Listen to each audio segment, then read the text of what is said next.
المجلس اللي ما يرحب في قدومك لا تجي، لو كان سقف عاج والتركي صنع زوليته.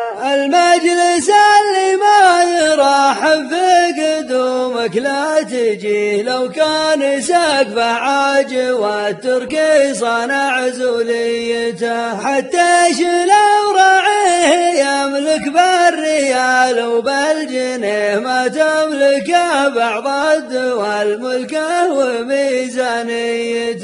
الرجل لا منصار لا كلمة ولا رأي وجه، ما غدا له في المكان جداد يحفظ جيته. استغفرك يا الله من بعض النوايا والوجيه، لا خصهم ضيف مسير شككوا في نيته. لكن على ما قيل يا وجه النزيه ابن النزيه، الناس تعرف طيب النية على عفويته. الملتزم بالصبت ما يخطي ولا يخطى عليه، أنا أشهد أن الصمت يحفظ للرجل شخصيته. لا تعطي الهذار وجه ولا تخاوي لك سفيه، لو ساق لك جاه وطاش قاله طاقيته. ما يطرح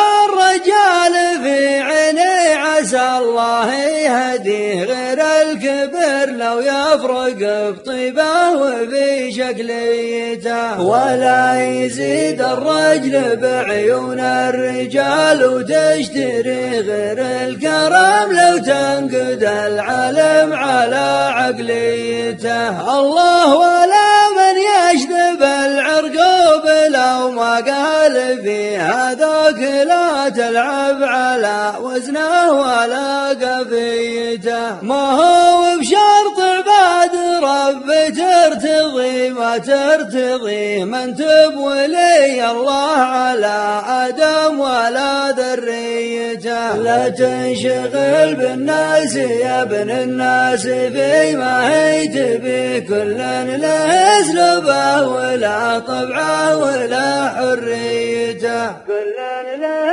اسلوبه ولا طبعه ولا حريته.